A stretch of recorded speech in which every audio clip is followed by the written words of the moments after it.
Somos los autores de una película única en el mundo. Rodada en 3 dimensiones y narrada por nuestra voz interior. Esta es la película de nuestra consciencia. Tejida a base de sensaciones y que solo nos pertenecen a nosotros, este cuento interior, privado, íntimo, se está convirtiendo en objeto de estudio de la ciencia. En la mayoría de las culturas, el pájaro es la metáfora del alma. Pero, ¿podemos observar nuestra consciencia como observamos a los pájaros en los documentales?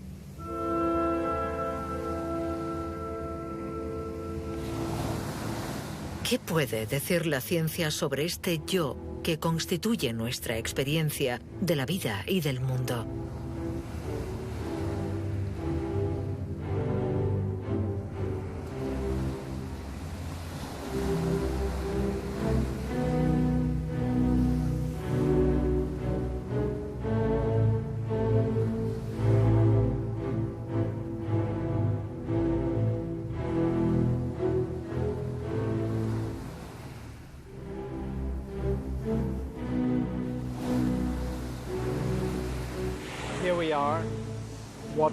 Estamos ahí mirando el océano, escuchando el ruido de las olas, sintiendo la temperatura, percibiendo con los sentidos, experimentando el placer, el bienestar.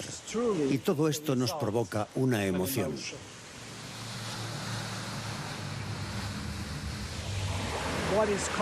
La conciencia en ese momento, para mí, es la unión de cada una de esas partes. Y curiosamente, lo que otorga unicidad a la consciencia proviene muy probablemente del hecho de que todo esto me está sucediendo a mí. Es una experiencia de mi cuerpo. Ser consciente significa sentir lo que pasa en el interior y en el exterior de nuestro cuerpo. El componente realmente fundamental es lo que siento en mi interior. Sin esto, no hay consciencia.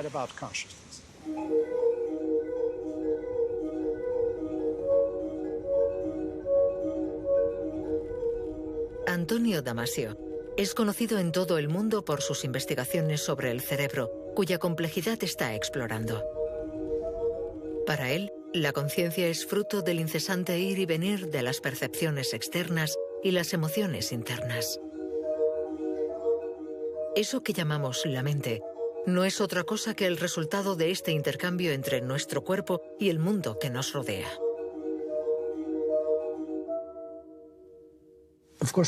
Estamos hechos de materia. Esto es evidente. Nuestras células, nuestros tejidos, todo es materia. Todo está hecho de moléculas que a su vez están hechas de átomos y estos de partículas. Todo eso es materia, pero una materia organizada de forma extremadamente compleja. Y en este nivel de complejidad es donde algo nuevo emerge.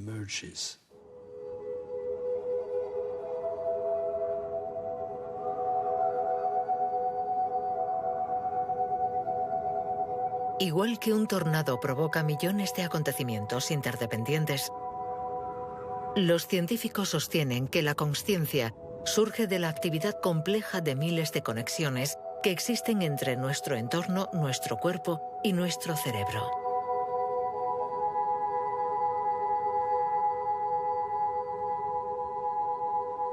¿Cómo se entiende que la materia sea el origen de la mente?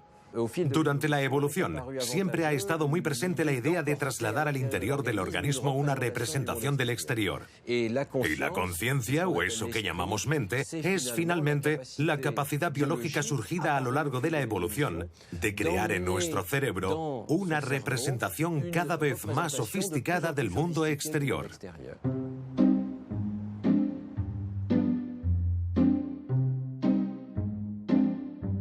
Para comprender el origen de la mente, es necesario tomar conciencia de la tarea de representación, interpretación y reconstrucción que hace nuestro cerebro. Lo que vemos es una representación continua del exterior.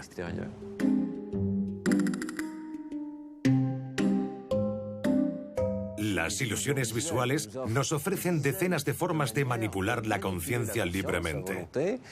Si, por ejemplo, miramos este tablero, vemos las casillas, un peón negro, otro blanco, no hay ambigüedad. Pero si lo miramos de cerca, el color de las casillas y de los peones es exactamente el mismo. Es el mismo nivel de grises que penetra en nuestra retina.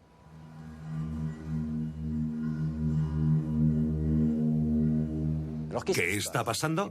Hay una mancha oscura que bien podría ser una sombra. Parece que proviene del cilindro que se asienta sobre este tablero. Por lo tanto, nuestro cerebro sustrae inconscientemente la sombra de la imagen que percibimos y nos muestra el tablero tal y como sería si no hubiera sombra.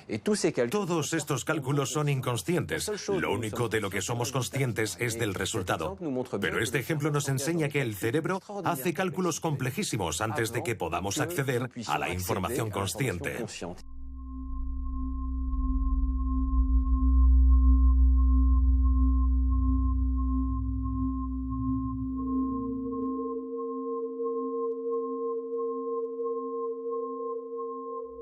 Hay numerosos experimentos que nos permiten demostrar que el cerebro trata informaciones de las que no somos conscientes. Uno de ellos consiste en presentar muchos puntos amarillos alrededor de un punto central y tenemos que fijarnos solo y absolutamente en ese punto sin mover los ojos de él. Y veremos que si miramos durante un rato este punto central, los puntos amarillos que al principio eran visibles desaparecerán. Más tarde reaparecerán y sobre todo si movemos los ojos, tac, reaparecen para volver a desaparecer. Estos puntos son estables en nuestra retina y nuestro cerebro los trata como una información parasitaria. Probablemente los defectos de la retina, como los capilares que podrían estar delante de la escena visual. Así el cerebro los elimina porque solo le interesa la percepción del mundo exterior y esos puntos no parecen venir de fuera. Son muy estables para venir del exterior.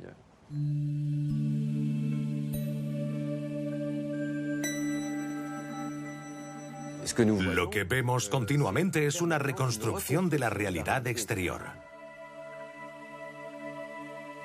Al escondernos su trabajo de reconstrucción, el cerebro nos da la ilusión de que percibimos el mundo y no su interpretación.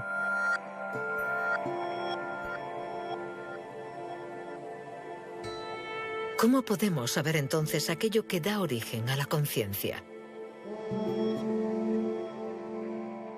Hemos elegido una estrategia muy sencilla. Hemos tomado a algunas personas adultas, despiertas y conscientes, pero les hemos presentado la información al margen de la consciencia mediante imágenes subliminales. ¿Ve usted correctamente? Sí.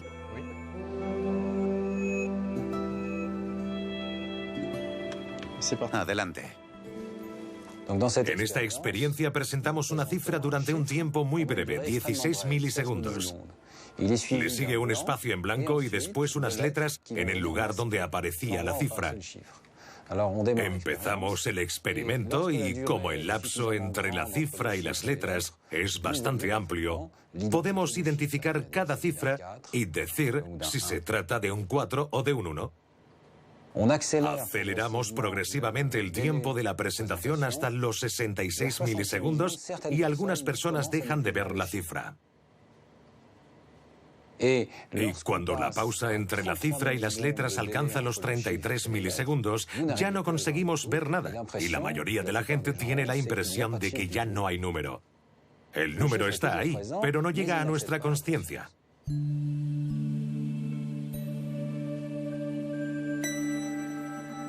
Gracias a la imagen médica, podemos seguir el tiempo completado de la secuencia temporal que conduce desde una cifra en la pantalla hasta su representación. En primer lugar, el número debe llegar a la retina, cuyas neuronas son sensibles a las manchas de luz que componen la imagen. Entonces, este estímulo es tratado por las áreas de visión del cerebro y durante aproximadamente 200 milisegundos, estas áreas analizarán inconscientemente la forma y reconocerán qué objeto es. Pero el cerebro puede conocer el objeto antes de que lo hagamos consciente.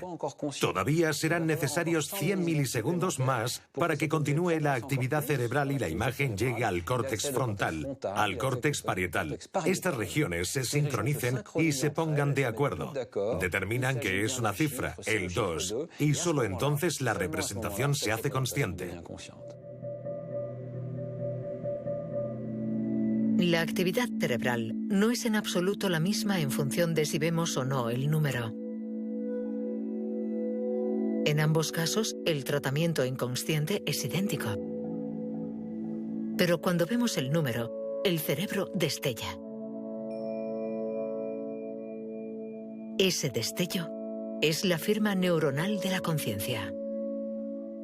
Hay sistemas del cerebro especializados, contienen información local y encapsulada. Hay un sistema para las caras, los lugares, las palabras escritas o habladas. En principio, estos sistemas no se comunican entre sí, aunque según nuestra teoría, la conciencia se basa en compartir información. Ser consciente significa poseer una información concreta al servicio de todos los tratamientos corticales que poseemos.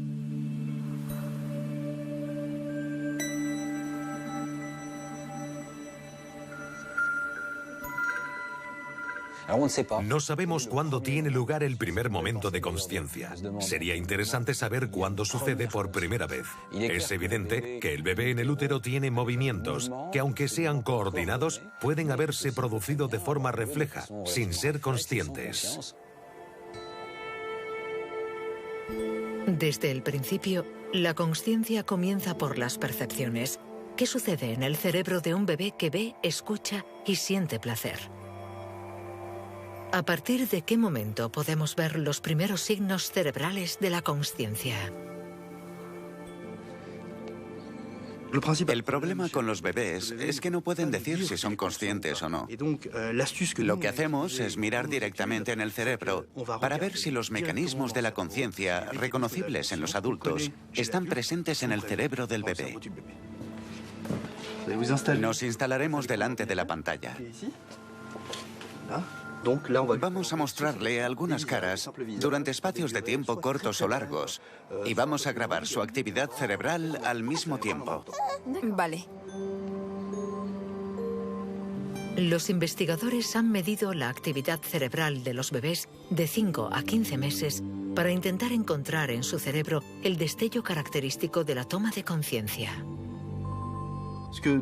Este estudio demuestra que un bebé tiene los mismos mecanismos de toma de conciencia que un adulto cuando se le muestra una cara.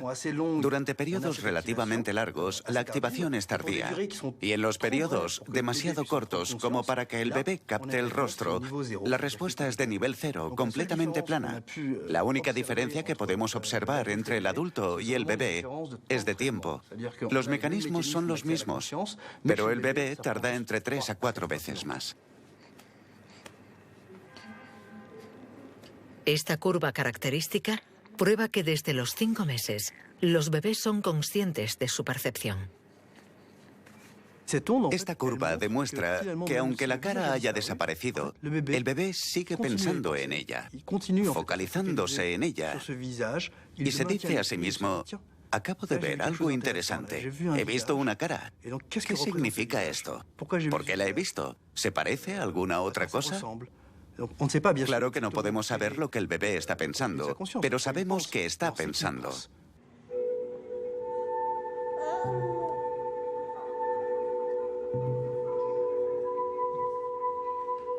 Ser conscientes de una información no significa que tengamos conciencia de nosotros mismos. Desde los años 70, la experiencia del espejo nos permite comprobar este tránsito tan conocido del bebé.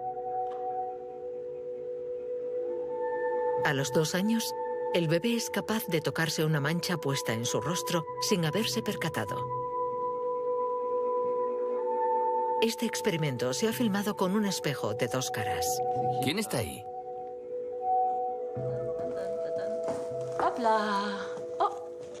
¿Quién está ahí? Con 24 meses, Flor pasa claramente la prueba. Melson, de 18, todavía no. ¿Sabes quién está ahí?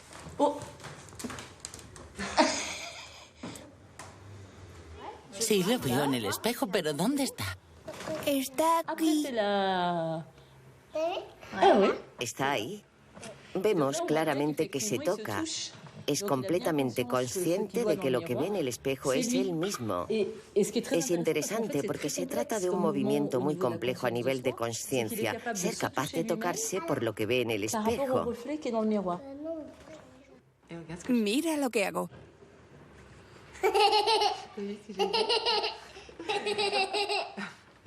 Es como si avanzáramos por la vida construyéndonos en capas sucesivas, como si nos envolviésemos. Somos algo muy, muy, muy sensorial. Estamos justo en el corazón del reactor. Y poco a poco añadimos protección. Comenzamos a reconocernos, a vernos, a representarnos, a tener una imagen propia. Pero estas capas que contienen parte de nuestra realidad, al mismo tiempo están fabricadas con pensamientos, creencias, sistemas de valores que no nos pertenecen, pero que hemos tomado para adaptarnos al mundo, para ser amados. La base de todo es la necesidad de ser amados, por eso nos construimos todas esas capas. Este es el cerebro. Mira lo que hay dentro.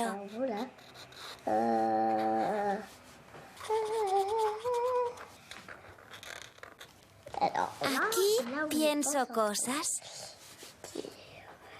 Aquí pienso que soy un caballo o que mis padres quieren que le recoja flores. Ya está. Mi cerebro está listo.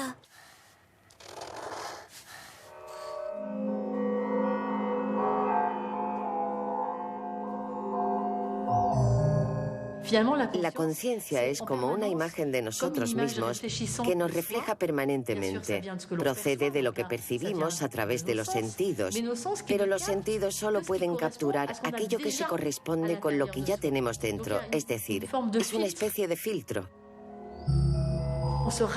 Constantemente nos estamos contando una historia. Es algo que nos emociona a la vez que nos perturba. Nos contamos una historia para poder vivir nuestra propia historia sin darnos cuenta de que se trata de una historia.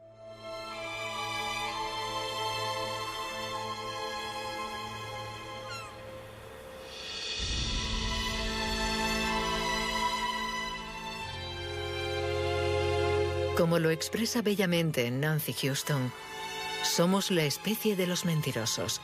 Nos contamos fábulas inocentemente. Con los mismos métodos que los fabuladores, creamos la ficción de nuestra propia vida.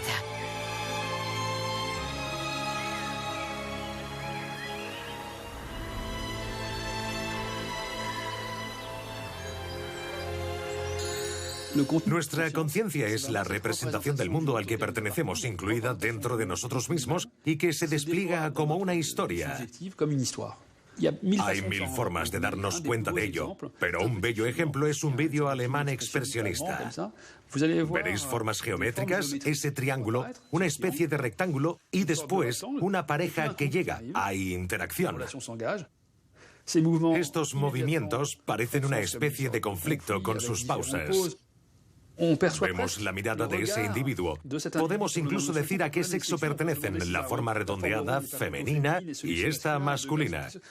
Cada espectador puede diseñar su propia historia, está fuera de nuestro control. Miramos y nos contamos la historia. Cuando percibimos el mundo, esta representación que se construye en nuestro interior y que se hace consciente, es una representación que tiene forma de historia. Eso es, a salvo, fin de la historia. Como estas figuras elementales no tienen ningún atributo por sí mismas, podemos ver que la historia viene de nosotros.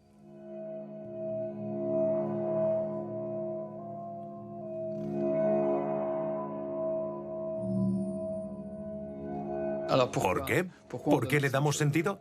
No sabría responder a esta cuestión, pero no podemos escapar del sentido, estamos prisioneros en él.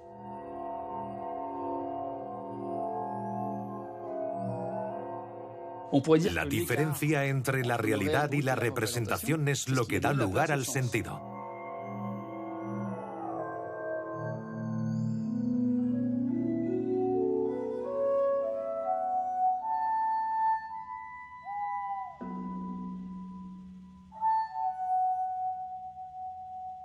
A lo largo de los días, nuestra fábula interior se interrumpe, divaga y vuelve a empezar de nuevo.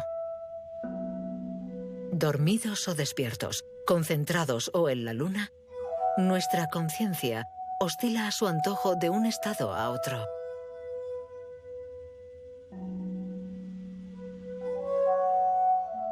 Pero a veces, esta química sutil se apaga. La historia que nos da vida se para. Son los casos de estados de conciencia alterados.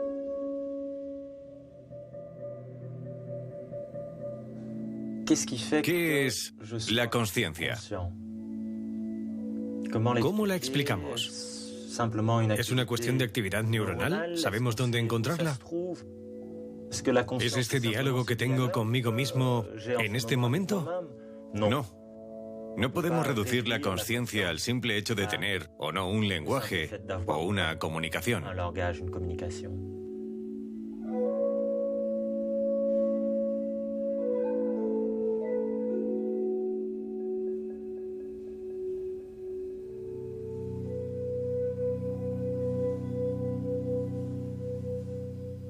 La vida produce la conciencia.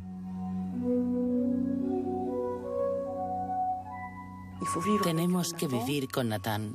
Lo poco que tenemos, que no es gran cosa, lo poco que tenemos, hay que estimularlo, este estado de conciencia.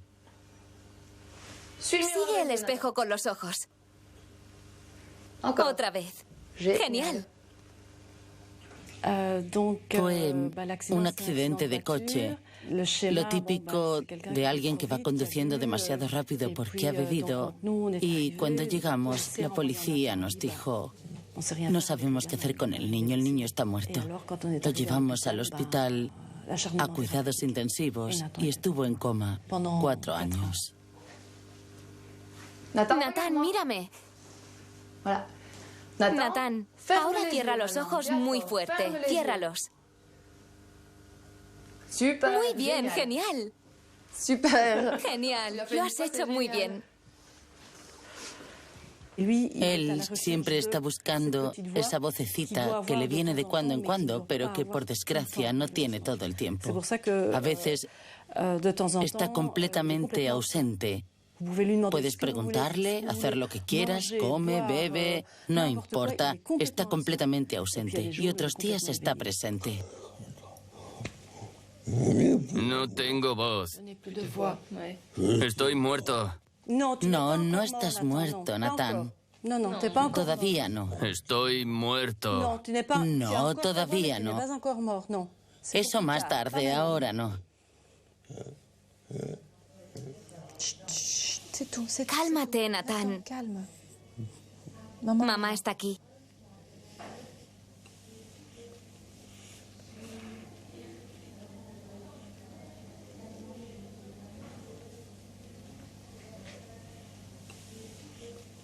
Él es un ser vivo con la conciencia disminuida.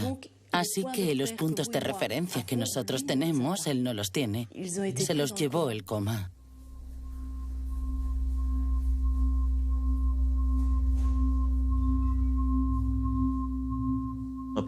Nuestros pacientes no están dormidos o despiertos. Muy a menudo se trata de una continuidad de diferentes estados de conciencia alterada. No es un estado de conciencia como el nuestro. Este flujo continuo de pensamientos conscientes que todos tenemos, en su caso, se interrumpe. Es fluctuante.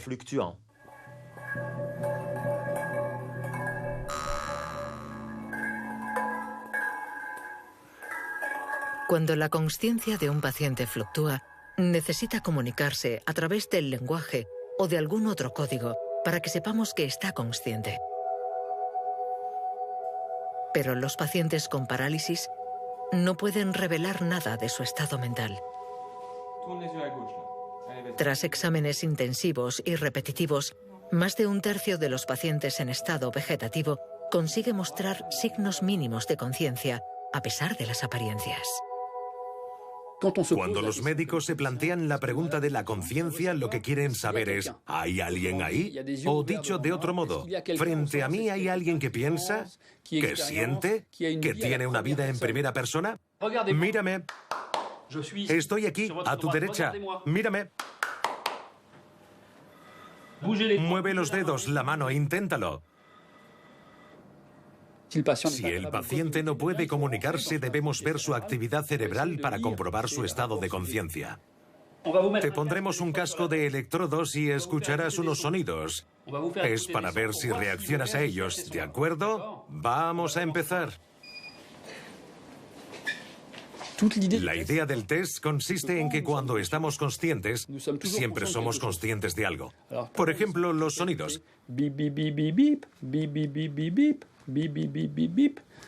Desde el principio vais a poder, aunque no os diga nada, tomar conciencia de los sonidos y de que el quinto es diferente. Y si registramos la actividad cerebral, veremos que el cerebro no solo procesa los sonidos, sino que ha comprendido que el quinto era distinto de los 4 primeros. Es una pequeña sorpresa y será capaz de provocar una toma de conciencia subjetiva. Ah, el quinto es diferente.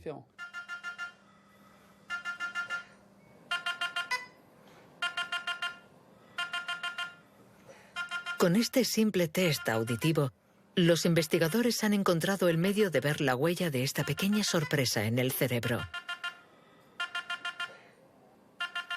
La presencia de esta huella indica que el enfermo está consciente.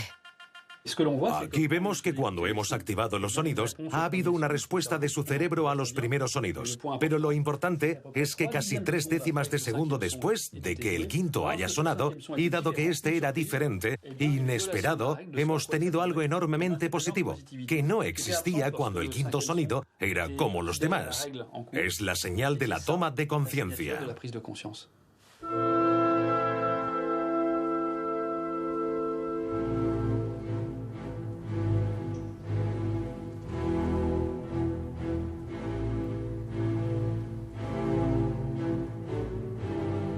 En Milán, un investigador parece haber encontrado un medio todavía más radical para estudiar la conciencia en nuestro interior.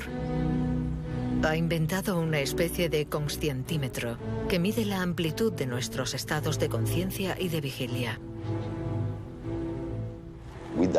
Cada día morimos. En el sueño profundo, nuestra conciencia desaparece. Cuando yo tenía unos 8 años, antes de irme a dormir, me esforzaba por llegar al límite. Quería sentir lo que es estar muerto.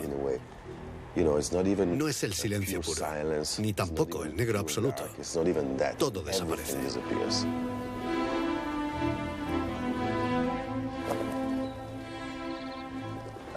Siempre me ha fascinado la frontera entre ser y no ser. Y cuando la conciencia se va, tenemos que entender lo que hace el cerebro. ¿Qué pasa ahí dentro?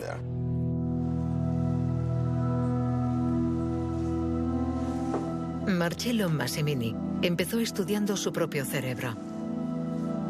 Con 3 niños que se despiertan a menudo por la noche, consigue sin problemas entrar a voluntad en un profundo sueño sin sueños. La cuestión es, ¿qué cambia? ¿Existo o no existo? En ambos casos, la estructura del cerebro es la misma. Sabemos que el cerebro no se apaga. A veces la actividad cerebral es incluso más fuerte, pero la conciencia desaparece. Este es el misterio al que nos enfrentamos. Hemos partido de la idea de que observar la actividad no era suficiente. Era necesario golpear el cerebro y escuchar el eco producido por esta estructura. La idea de Marcello era administrar un impulso electromagnético y medir cómo esta señal se propaga en el interior del cerebro. Esta es la sonda magnética. Envía 10.000 voltios en una fracción de milisegundo, es decir, un tiempo muy breve. Estos 60 electrodos registran la música eléctrica producida por mis neuronas cuando golpeamos.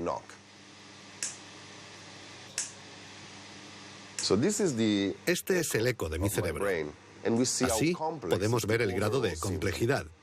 La sinfonía es compleja mientras estoy aquí y ahora, y debería ser sencilla y aburrida cuando estoy durmiendo.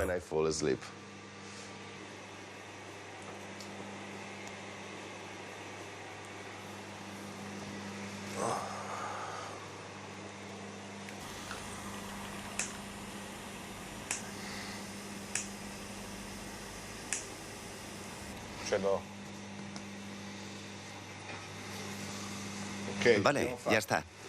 ¿Has dormido? Sí. Hace unos minutos yo no existía. Es todo. Ahora existo. Estoy seguro de ello. Es mi única certeza.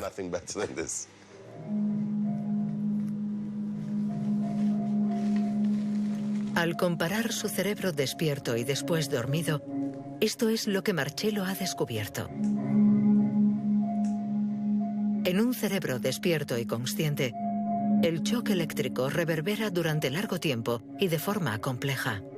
Mientras que en un cerebro dormido, en un sueño profundo sin soñar, la rica conversación que existe durante la vigilia se transforma en un corto monólogo.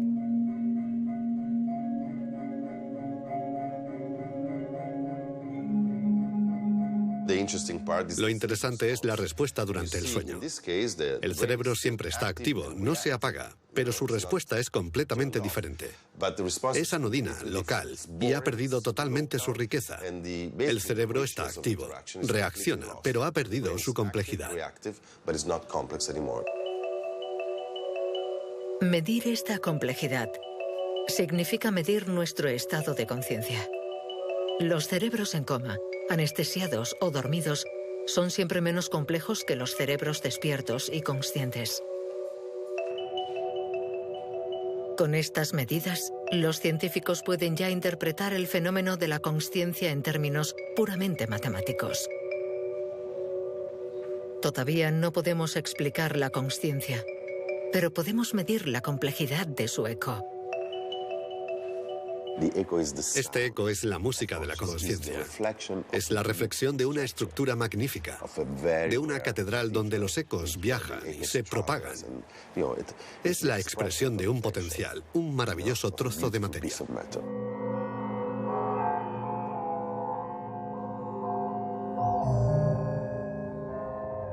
Cuando dormimos sin soñar, nuestra actividad cerebral es poco compleja. Pero ¿qué sucede cuando soñamos? Nuestro cerebro se desconecta del mundo, pero sigue generando personajes, simulando nuevos paisajes a partir de recuerdos adormecidos no conscientes. ¿En qué estado de conciencia o de inconsciencia estamos cuando soñamos? Los sueños. Un punto muy interesante. Freud los llamaba el camino real hacia la inconsciencia. Lo que no significa que sean inconscientes, porque el que sueña puede contar sus sueños. Somos conscientes de ellos. Cualquiera que nos diga que los sueños son inconscientes está tomando un atajo absurdo. El sueño es un estado de conciencia.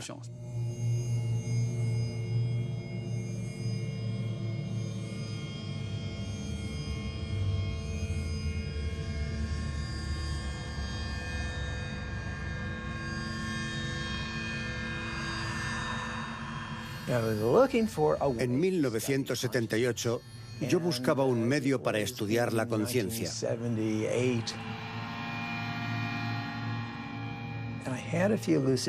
Tuve algunos sueños lúcidos que fueron muy sorprendentes. Estaba en un sueño y me sentía tan presente como lo estoy ahora.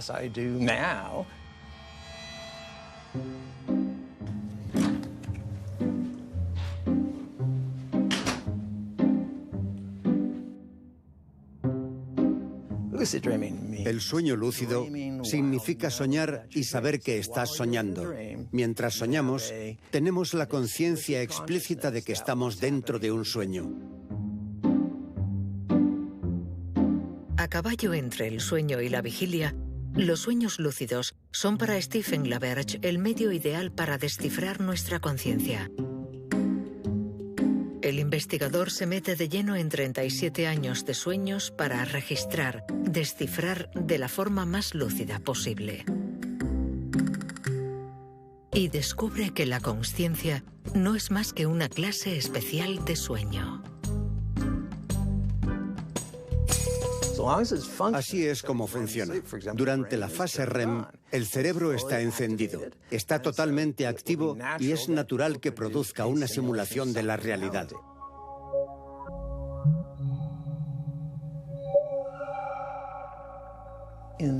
Cuando estamos soñando, solo utilizamos lo que ya está en el interior de nuestro cerebro.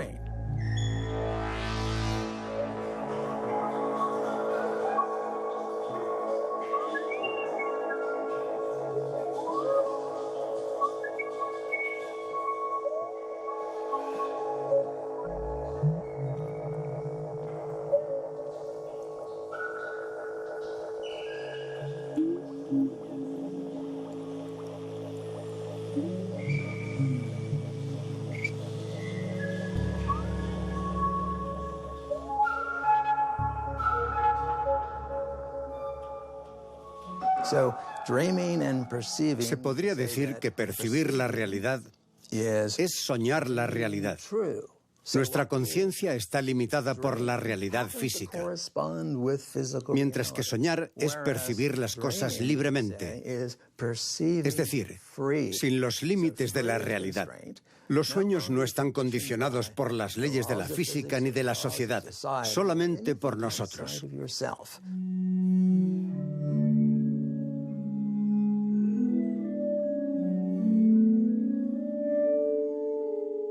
Si no soñáramos, probablemente seríamos más rígidos de pensamiento, menos creativos, menos flexibles de cara a la realidad. Los sueños son extraños. Suceden cosas que no tienen sentido. Y lo que llamamos extraño es la otra cara de la creatividad.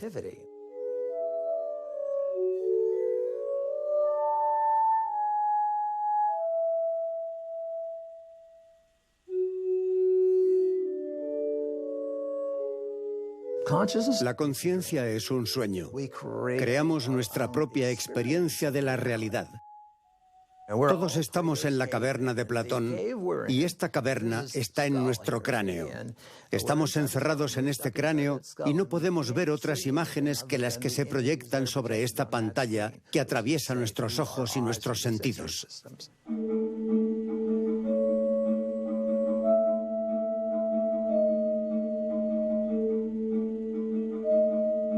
La conciencia es el reino de las ilusiones. Cuando soñamos, tenemos la intuición de que nuestro espíritu se va de nuestro cuerpo. ¿Quiere esto decir que nuestra conciencia es nuestro espíritu? ¿Cuál es el papel de nuestro cuerpo en nuestra conciencia? ¿Sentirse a uno mismo no es también una ilusión? La conciencia que tenemos de nosotros mismos parte del cuerpo. Si nos preguntamos dónde estoy, nos identificaremos con el cuerpo. Es más, si alguien nos pregunta en qué parte de nuestro cuerpo estamos, no tendemos a identificarnos con el dedo meñique. Si nos lo cortaran, no nos gustaría, pero no tendríamos la impresión de haber perdido mucho. Pero si hablamos de la cabeza, tenemos la idea que es ahí donde estamos.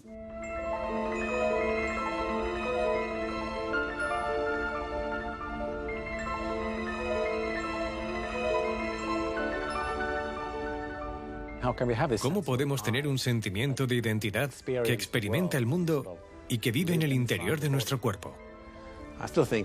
Sigo pensando que es un misterio.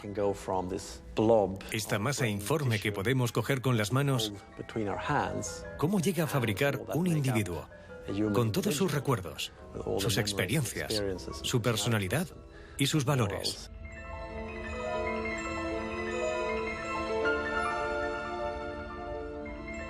Estamos en Estocolmo, en la iglesia donde Descartes fue enterrado en 1650. Una de las ideas clave de Descartes era que el alma y el cuerpo físico están hechos de sustancias distintas.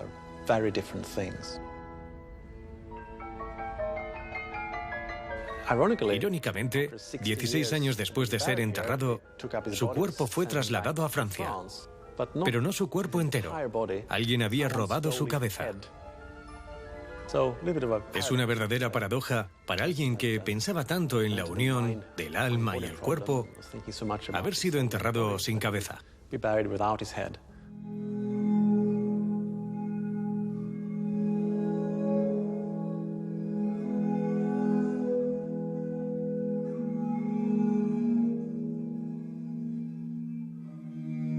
Con nuestros experimentos, hemos desafiado a Descartes.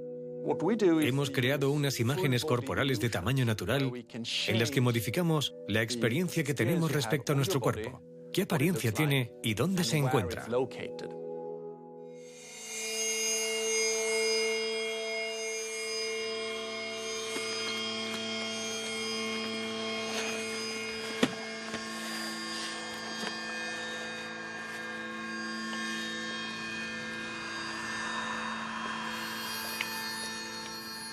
Pondré tus piernas rectas. Bien. Ahora colocaré 2 electrodos sobre sus dedos para poder medir su ansiedad. ¿Vale? Vamos a ponerle el casco. Mueva un poco la cabeza. El sujeto de la prueba lleva un casco con 2 pantallas conectadas a 2 videocámaras situadas en la cabeza de la muñeca, mirando hacia abajo. Primero tocamos a la muñeca, sus piernas, por ejemplo, y al mismo tiempo acariciamos las piernas de la persona, sincronizando los toques de la forma más perfecta posible, sin dejar de acariciar las mismas partes de los 2 cuerpos en la misma dirección. Y como las caricias son simultáneas, el cerebro interpreta estas sensaciones visuales y táctiles como «soy la muñeca».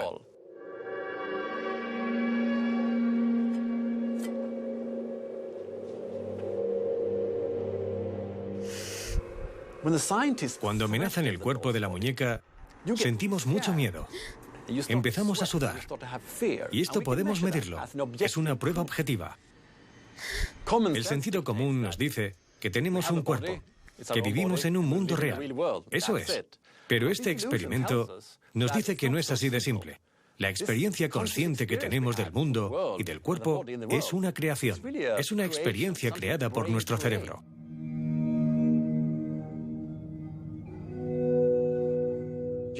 La conciencia y el pensamiento no están separados del cuerpo. Ambos están muy íntimamente unidos.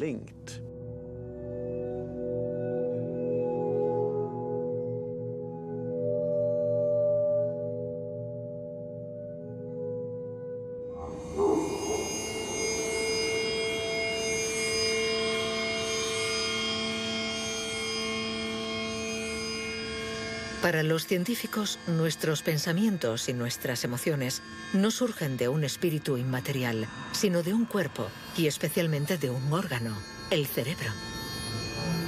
Nuestro más pequeño deseo y cada una de nuestras decisiones estaría registrada aquí, en el entramado de nuestras neuronas, bajo la forma de un código todavía misterioso.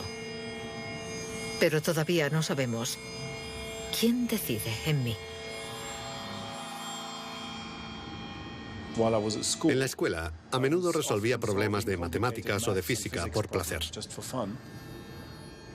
Si me bloqueaba, la idea del placer me ayudaba a encontrar una solución diferente. Y la solución surgía en mi mente. Eso me fascinaba porque yo me preguntaba, ¿quién hace los cálculos? ¿Quién resuelve el problema?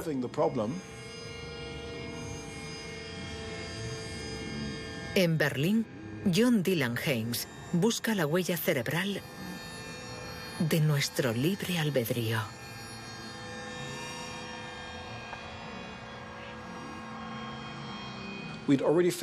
Ya hemos demostrado que podemos predecir las intenciones de alguien a partir de su actividad cerebral. Pero la gran pregunta es, ¿podemos decir anticipadamente qué decisión tomará alguien en el futuro? ¿Será posible, gracias a un escáner, predecir las elecciones de una persona antes incluso de que sienta que se ha decidido?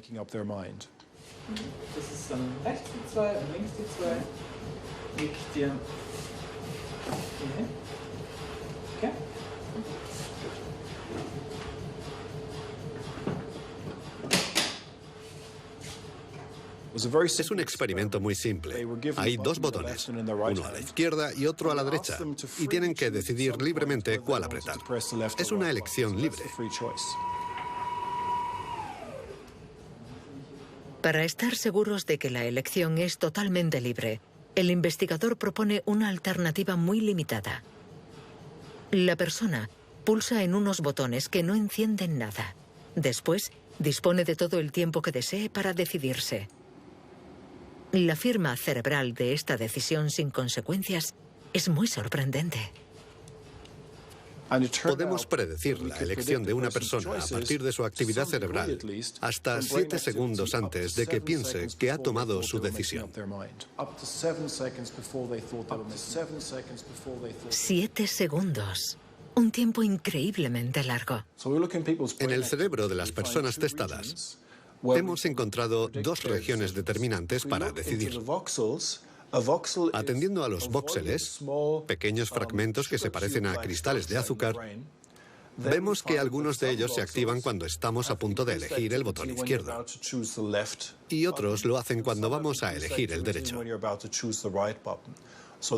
Así, el resultado de la resonancia nos dice qué decisión tomará. Y en ese caso, la conciencia no tiene ninguna influencia causal en lo que pase. Puede ser que guarde lo sucedido en la memoria o que solo sirva para mantenernos informados.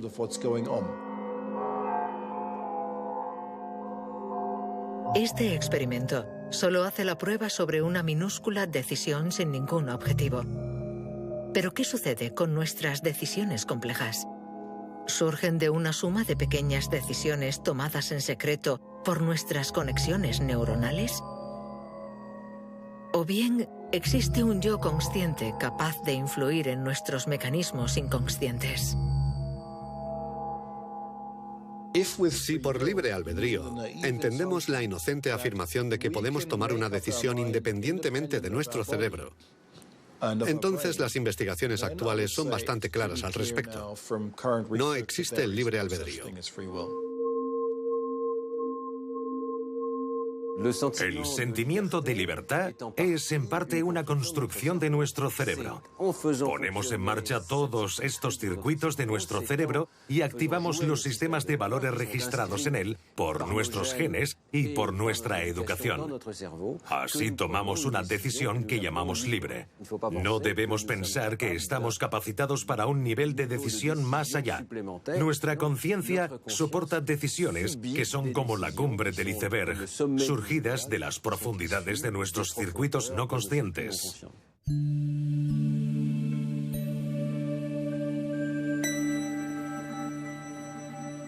Es posible que haya un 95 o un 98% de actividad cerebral inconsciente.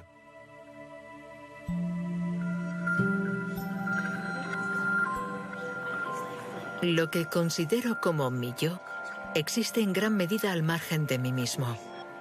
Pero eso no significa que nuestra conciencia no juegue ningún papel en nuestros procesos inconscientes. Nuestro cerebro es una máquina biológica tan extraordinaria que se transforma por su propia actividad.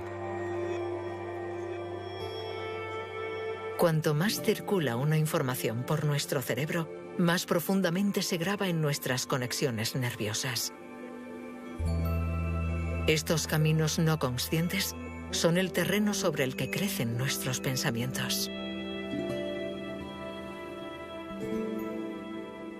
El trabajo del cerebro es producir pensamientos, igual que los pulmones respiran o el corazón late. No tenemos que preocuparnos de nada, él lo hace solo. El problema es que mi cerebro hace el trabajo en función de mi temperamento, de mi patrimonio genético, de mi pasado. Pero mi parte de libre albedrío, la parte que toma las decisiones, mis valores, no influyen mucho.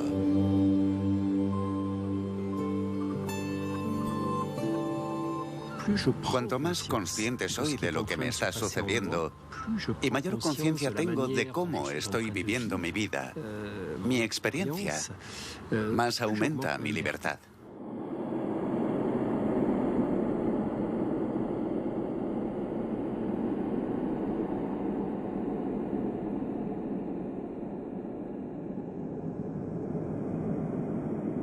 En 1992 salieron a la luz los primeros estudios que mostraban que la psicoterapia modificaba la dinámica del cerebro.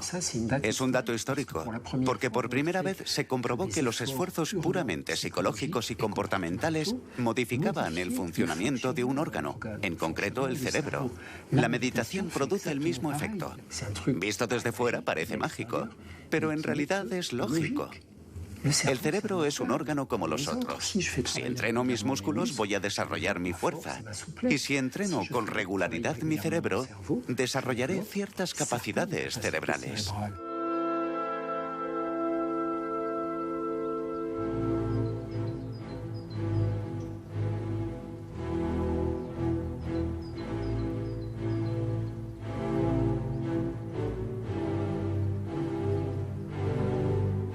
Pero ¿cómo puede la consciencia influir en el funcionamiento de nuestro cerebro? ¿En qué medida podemos atrapar la pequeña parte de libertad que nos ofrece nuestra conciencia? Volvemos al grupo de estudio del coma en Lieja, donde Stephen Laureys, Antoine Lutz y Marcello Massimini realizan un nuevo experimento: medir la complejidad de la actividad cerebral de Mathieu Ricard en diferentes estados de consciencia. Mathieu Ricard es extraordinario. Tiene una tesis en biología molecular con un premio Nobel en el Instituto Pasteur. Y también ha estudiado durante más de 30 años con grandes maestros de la tradición budista. Ha realizado entre 30 y 50.000 horas de meditación. Y puede pasar fácilmente por diferentes estados, como este de presencia abierta que nos interesa hoy. Perfecto. Ahora a comer. He pasado 12 horas seguidas, 2 días en un escáner, etc., situándome en diferentes estados. Desde la presencia abierta, que es el estado de conciencia más claro y lúcido, hasta un estado que llamamos de opacidad cognitiva inducida, que es un término técnico para designar el estado de máxima estupidez que podamos imaginar, un estado de torpeza autoinducida. ¿Qué sucede en el cerebro de Mathieu Ricard cuando por propia voluntad y de forma subjetiva pasa de un estado de conciencia aumentada a un estado de conciencia disminuida? El resultado de este experimento es sorprendente. Mathieu Ricard consigue solo a través de su pensamiento cambiar la complejidad de su actividad de un 20 a un 30%. Estos resultados son muy preliminares. Harán falta otros estudios estadísticos para ver si esto no es una excepción. De todas formas, sería extraño que esto fuera casualidad porque lo hemos hecho durante horas y cada vez que caigo en ese estado de torpeza, bajo del 20 al 30%. Cuando vuelvo a la plena conciencia, la actividad remonta. En mi opinión, esto es una evidencia.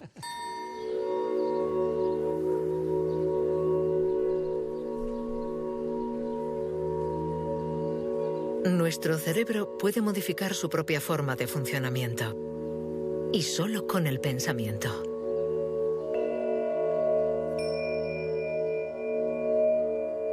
La ciencia redescubre poco a poco que ciertas prácticas de la mente tienen una acción real sobre nuestros cerebros.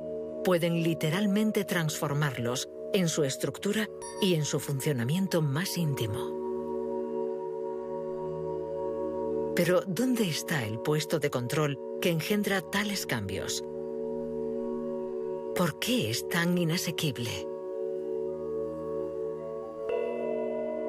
No existe un yo aislado. No existe un puesto de control en el cerebro. La neurociencia es taxativa. No hay puesto de control. Lo que hay es un flujo de conciencia dinámico y cambiante.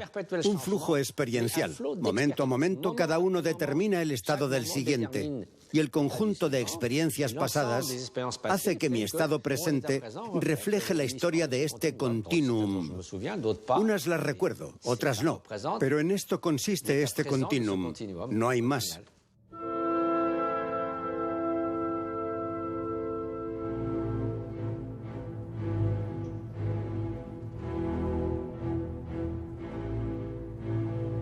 Nuestra consciencia está unida a la actividad biológica del cuerpo, en continuidad con el mundo que nos rodea. Pero tenemos un pequeño margen de maniobra. Tenemos el poder de modificar la historia que nos contamos a nosotros mismos.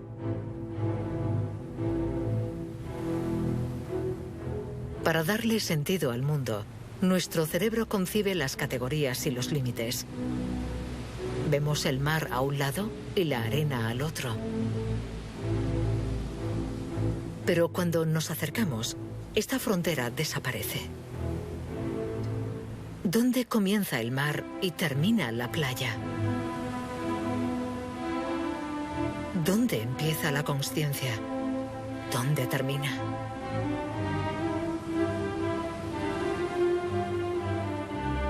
No existe un yo aislado que decide, separado del mundo, sino una red de relaciones hipercomplejas. Nuestra conciencia es una historia. Ese cuento colectivo, a la vez que singular, nos habla de la complejidad del mundo, de la inconsciencia maravillosa de los miles de fenómenos que hormiguean entre nosotros y a nuestro alrededor.